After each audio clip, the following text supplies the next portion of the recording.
Hello, this is a video review of Gaia Project, a 2 to 4 player game by Jens Drögemüller and Helge Ostertag. It's a spin-off of the highly acclaimed Terra Mystica, but instead of a fantasy realm, it's set in the depths of space. As a representative of one of the 14 available spacefaring races, each player builds up their space empire in the course of 6 turns. Gaia Project shares many of its core mechanisms with Terra Mystica, however it's by no means a mere spin-off, but rather a game in its own right, with a number of new and innovative improvements. Gaia Project is to Terra Mystica something like Caverna is to Agricola, so instead of sticking a space helmet onto a priest's head, mainly because in space no one can hear you, "Whoa," the authors did a very thorough job of reworking the game and creating an even tighter and smoother experience. But first, a disclaimer. All the components shown in this review are of prototype quality or have been cannibalized from other board games and do not represent the final production components, so don't get your knickers in a twist. The play area consists of 4 parts. The scoring board, which shows the 6 randomly selected round scoring tiles, for example 2 victory points for each colony built this round. The 2 randomly selected final scoring tiles, for example who has the most buildings on Gaia's. 2 counting tracks showing each player's progress in the final scoring categories.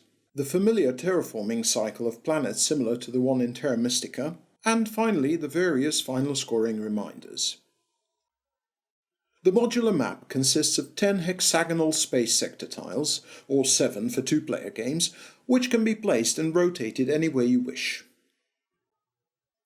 The development board, one of the most interesting segments of the game, where you have the scoring track, 6 research areas or tracks from left to right: terraforming, navigation, artificial intelligence, Gaia Project, economy and science, with 5 steps in each, representing different stages of research. By the way, only 1 player can reach step 5 in each track. 9 randomly distributed standard technology tiles and 6 randomly selected advanced technology tiles. And at the bottom we have miscellaneous power and QIC actions, which I shall discuss at a later time. The faction boards, 1 for each player, which contain your as yet unconstructed buildings in 3 different tiers, 1, 2 and 3 power value buildings. As you can see, I use the wooden pieces from Terra Mystica here to represent these buildings, but Gaia Project will have plastic ones. They can currently be seen on Board Game Geek. At 1 power we have the basic buildings, colonies, Terra Mystica dwellings. When you settle a new planet, you can only construct a colony on it. All other buildings are constructed by upgrading some of your existing buildings. Colonies bring you an income of ore, represented by white cubes on an open hand, one of the resources in Gaia Project, equivalent to workers in Terra Mystica. Dwellings can be upgraded into 2-power buildings called trade centers, Terra Mystica trading houses. They bring you an income of credits, represented by yellow discs on an open hand, equivalent to coins in Terra Mystica, and can be further upgraded into research labs or the government building. The government building is a 3-power building, the equivalent of the Terra Mystica stronghold, and it gives you an income of power tokens, represented by purple discs, the same as in Terra Mystica, and unlocks your faction's special ability in addition to those that you have by default. Government buildings cannot be upgraded any further. About the 2 different power symbols shown here, there are 2 types of power income in Gaia Project. Cycling, represented by a clockwise pointing arrow above the purple disc, and gaining new power tokens, represented by the Roman numeral 1 above the disc. Research labs are 2-power buildings, equivalent to Terra Mystica temples. In addition to bringing you an income of knowledge, represented by blue octagons, a new resource in Gaia Project with no Terra Mystica equivalent, they also grant you a one-time bonus of a technology tile. When selected, a standard technology tile from the upper row allows you to advance immediately on the research track above the tile by 1 step. You cannot select the same tile twice. A lower row standard technology allows you to advance on any research track by 1 step. There are also advanced technology tiles, and they're incredibly difficult to get. You need 1 to gain a technology tile, 2. To be either on step 4 or 5 of a research track. 3. To flip over an unused alliance tile, and, wait for it, 4. To place the newly acquired advanced technology tile on top of a standard technology tile already in your possession, thus losing all of the standard technology tile's ongoing benefits. One-time bonuses are not lost. That's complicated. All technology tiles grant you additional benefits such as income, indicated by the open hand symbol, actions, indicated by an orange octagon, a one-time bonus in resources or points, indicated by the white star, a permanent bonus, for example turning 3 power buildings into 4 power ones, bonus points for placing buildings or having buildings of a certain type already on the board after passing. Research labs can be upgraded into an academy, a 3 power building equivalent to the Terra Mystica Sanctuary. The Academy also grants you a technology tile, but when placing your Academy you have to select which one of the 2 different academies you're going to place. Once you have done so, you'll no longer have access to the other one, so choose carefully. The left one usually brings you an income of 2 knowledge, but the right one unlocks an action that gives you a mysterious and powerful new resource called a QIC, represented by these high-tech looking green cubes, which stands for Quantum Intelligence Cube, but we just call it Quickie for short. Above the buildings you can find the power cycle, which consists of 3 main power cycle areas bearing the Roman numerals 1, 2 and 3, and the separate Gaia area, which is one of the new features of Gaia Project and which will be explained at a later time. On the top of each faction board you have your resource track. Instead of having physical resource tokens, you simply slide your ore, knowledge and credit markers up and down your resource track. You can have up to 15 ore and knowledge, but up to 30 credits, hence the 2 yellow markers. On the right you have the faction bonuses, which can be unique abilities or simply a head start on one of the research tracks. The Baltac, for example, start at step 1 of the Gaia Project research track and may place each of their Gaia former units, represented by Terra Mystica priests here, into the Gaia power area once each round to gain 1 quickie, but may not advance on the navigation science track until they have constructed their government building. The 3 spaces for up to 3 Gaia former units gained upon reaching steps 1, 3 and 4 on the Gaia Project research track. Below that is a graphic representation of the conversions you can perform at any time during your turn and which don't count as a turn. For example, 1 ore into 1 credit, or 4 power into 1 knowledge or 1 quickie, or using up 1 quickie for a one-time +2 range boost. Finally, each faction board shows the color of your home planet and the graphical representation of your species, i.e. a picture of your ugly, uniquely beautiful mug, and the terraforming costs for your race depending on the color of planet being terraformed. When the play area has been set up, gameplay can begin. Players decide on the starting player, select their factions, and take turns in placing 2 colonies on their home color planets. The first one in player order and the second one in reverse player order. 2 notable exceptions to this are Der Schwarm, or the Hive, which starts with their government building but no colonies, and the Xenos, who start with 3 colonies. After that the players select their round booster tiles in reverse order. These grant players additional income, actions, and/or scoring bonuses. The game then proceeds in 6 rounds and ends in the final scoring. Each round begins with the income phase, when players gain resources depicted on top of open hand symbols printed and/or revealed on their faction boards, round booster tiles, technology tiles, and certain research tracks. The second phase is the Gaia phase. During this phase, power tokens allocated to Gaia forming are returned to the first area in the player's power cycle, except for the Terrans who return this power into the second area. And another thing that happens is that purple transdimensional planets, which had a Gaia former unit placed on them in the previous round, turn into Gaia planets. The third phase is the action phase, where players take turns playing actions until all of them have passed. Each action involves spending resources or taking once per turn actions, so players can take only so many of them before passing. The first action is founding a colony. This involves finding a suitable planet within a player's range. Each player starts out with a range of only 1 hex, which can be improved by upgrading the navigation technology track, by spending quickies to temporarily boost the player's range by +2, or by using an action on a certain round booster tile. Then, if the planet is not of the player's own color, it needs to be made habitable through the process of terraforming or Gaia forming, and finally, the player then spends 1 ore and 2 credits to place a colony on the newly habitable planet. Gaias are habitable to all races but require 1 quickie to colonize, unless it is a Gaia of the player's own making. Terraforming mostly involves spending 3 ore for each required terraforming step, which can be reduced by upgrading the terraforming technology. Other ways include power actions, which grant players a certain number of terraforming steps, or using the action on a particular round booster tile. Once placed on the board, a colony will provide an income of 1 ore, except the third colony from the left, which provides all. The main difference between terraforming in Gaia Project and Terra Mystica is that you may not partially terraform any planet, nor can you transform any planet and leave it uncolonized, nor do you in fact change its color. You merely plop a colony on the planet. In fact, there are certain actions, final scoring tiles and technologies that grant you points or resources depending on how many different colored planets you have buildings on. The second action is Gaia forming transdimensional purple planets. In order to perform this action, you need to have unlocked at least the first step of the Gaia Project research track. This grants you a Gaia Former unit, represented by a Terra Mystica priest here. To Gaia form a transdimensional planet within your range, you need to move a certain number of power tokens from areas 1, 2 or 3, ideally 1, to the Gaia area on the left.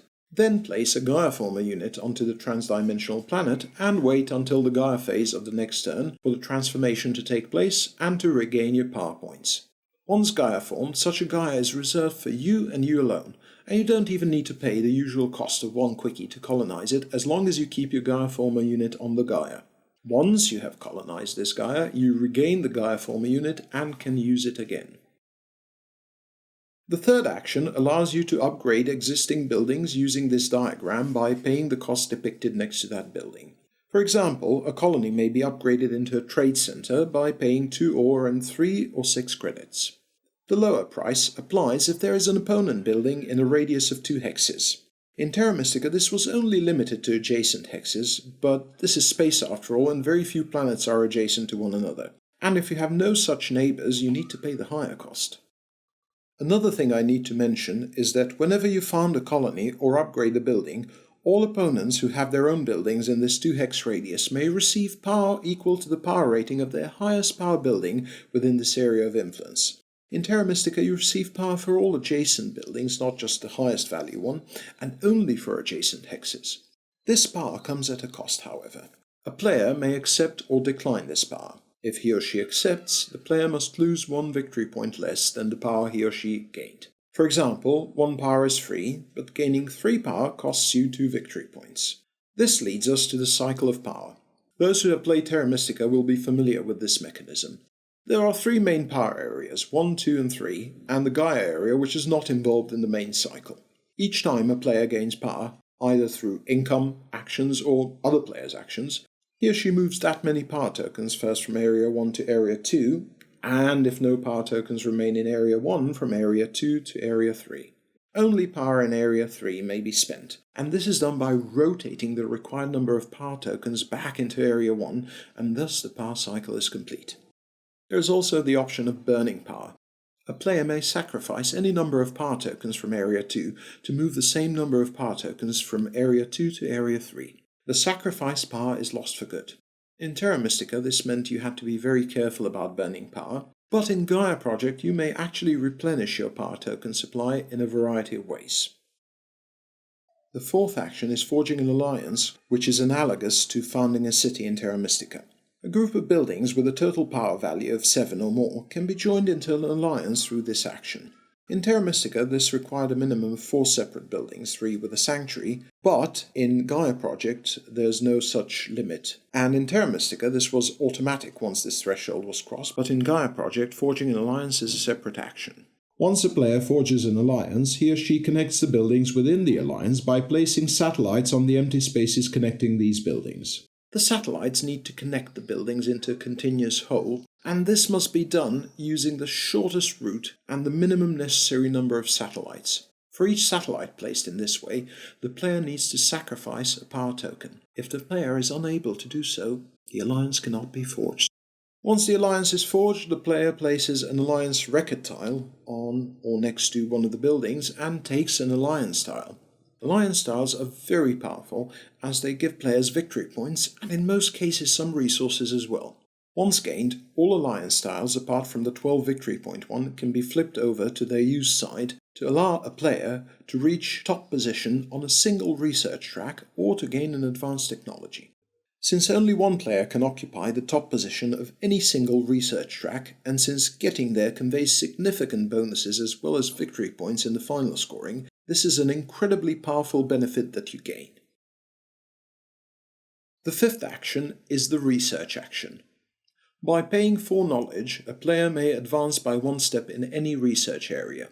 This may result in improved abilities, such as cheaper Terra or Gaia forming, or a greater range, a one-time resource bonus indicated by the twinkling star, or increased income per round, indicated by the open hand symbol. Also, as I have mentioned earlier, if a player manages to reach the exclusive top level of a research track, there are significant bonuses to be had. Upon reaching the top of the terraforming track, for example, the player gains an alliance tile which was randomly selected during setup with all its benefits.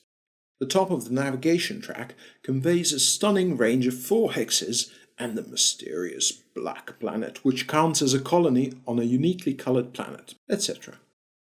The sixth action is actually a blanket term for all the special actions provided by unique faction abilities, round booster tiles, and power and quickie actions. It sounds dirty, but it isn't really. The faction and round booster actions can be used once per round and do not cost resources. The power actions require the player to spend a certain number of power tokens from Area 3 to Area 1 and gain the resources depicted. The quickie actions require the player to spend a certain number of quickie tokens and gain the benefit. For example, 4 quickies to gain a technology tile, 3 to gain the victory point and resource bonuses of an alliance token already in the player's possession, and 2 quickies to gain 3 victory points plus 1 point for each different color of planet on which a player has at least 1 building. Gaia's and the black planet count as separate colors. All these actions can be taken only once per round, and once taken by a player cannot be taken by anyone else until the next round. This is marked by placing an action token on the action space. The seventh and final action is passing. Players who pass return their round booster tile, gain points if the tile was such that it granted points, say for each colony that a player has on the board, and select a new round booster tile for the next round, except in the last round. Then they place the newly selected booster tile face down to let other players know that they have passed, and play proceeds until all players have passed. Then the old round scoring tile is turned face down, and a new round can begin. The player who passed first becomes the first player for the next round. If players wish, they can agree on a variable turn order, namely the order in which they passed, or play can proceed in clockwise order from the new starting player. After 6 rounds, the players proceed with the final scoring. Each step on every single research track above step 2 counts as 4 victory points. The 2 final scoring tiles are scored. The player who had the most of what's required by a scoring tile, say buildings on Gaia's, gains 18 victory points, the second one 12, and the third one gains 6. This is repeated for the second final scoring tile.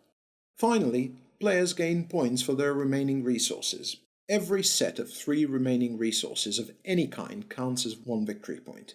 So, if you have 1 ore, 3 credits, 2 knowledge and 1 quickie left, that's a total of 7, which divided by 3 and rounded down gives 2 victory points. The winner, of course, is the player with the highest number of victory points. I hope this description gave you at least a little bit of insight into what Gaia Project is like. However, since describing the individual mechanisms does not really tell you what the game feels like, I'm going to try to convey my impressions of the game after about 22 plays and make the inevitable comparison with Terra Mystica. The game is a heavy Euro which shares many mechanisms with its predecessor, Terra Mystica, and yet it is a different game. For one, it feels slightly heavier than Terra Mystica, but this does not come at the cost of clunkiness. In fact, the mechanisms seem to interlock much more seamlessly in Gaia Project. The research track is much better integrated into the game than the cult track of Terra Mystica was. each different track brings tangibly different benefits which are in keeping with the theme of the track. The science and economy tracks boost your income of knowledge and ore/credit/power respectively. The navigation and terraforming tracks improve your abilities in these areas, etc. The points gained from these tracks also make more sense to me. In Gaia Project, you gain 4 victory points for each step above step 2 on each research track, rather than points for being first, second and third like in Terra Mystica. Another improvement, in my opinion, is the main board. 1, it's modular, so you can combine it in any way you wish. Also, it's not so easy to become boxed in as in Terra Mystica, as your range of effectiveness is much longer, though you still benefit from building closer together, as it's cheaper to forge an alliance that way. A further plus is the neighbouring area of influence affecting power gain from an opponent's building and affecting the cost of upgrading to a trade centre. In Gaia Project, this neighbouring area is up to 2 hexes away, rather than just being directly adjacent like in Terra Mystica. This provides a much more dynamic interaction between the players. Then there is the ability to replenish power tokens, which in Terra Mystica were irretrievably lost once sacrificed or burned. Finally, in Gaia Project, there are 2 randomly chosen final scoring tiles which can bring a significant boost to your points, so ignore them at your peril. The fundamentally different nature of these tiles makes the scoring conditions very different, so you have to take this into consideration as well when planning your strategy. Also, in 2-player games, the developers have introduced a very clever mechanism, namely that of the neutral player. In the lower right corner of each final scoring tile there is a number, and the neutral player is considered to have achieved that many of the conditions depicted on the tile, for example, the number of Gaias settled. This means that in a 2-player game, players don't automatically gain first or even the second place in the final scoring. All this, and the fact that the technology tiles are also randomized, provides an incredibly varied and yet very tight and smooth playing experience. So the big question on everyone's minds is Gaia Project better than Terra Mystica? Well, I can only give you my personal opinion based on over 150 games of Terra Mystica and 22 games of Gaia Project, and it is a definite yes. Gaia Project possesses all the goodness of the already amazing Terra Mystica and improves of many of its aspects. I'm definitely buying a copy regardless of the fact that I already own Terra Mystica, and I'm not a game hoarder. I only have about 30 or so games. The other question is the game balanced? In all honesty, Gaia Project is an asymmetrical game at heart, and no asymmetrical game is absolutely and fully balanced. But, having participated in the beta testing, I can tell you that the developers have put in some serious effort in balancing out the factions as well as the player board, so I don't think we'll see a repeat scenario of Fakirs versus Darklings here. If there is one thing I'm not fully happy about in Gaia Project, that would be the advanced technology tiles. They're very complicated, difficult and expensive to get, and in my opinion, only the ones bringing you a one-time bonus of points or resources are really worth it. And the setup time is somewhat longer than in Terra Mystica due to the number of components. Well, that's it from me. I'm certain I haven't covered all the aspects of this wonderful game, but it's my first video review and the game is quite complex, so there are bound to be some omissions and mistakes. I wish you all the best and lots of satisfying board gaming sessions.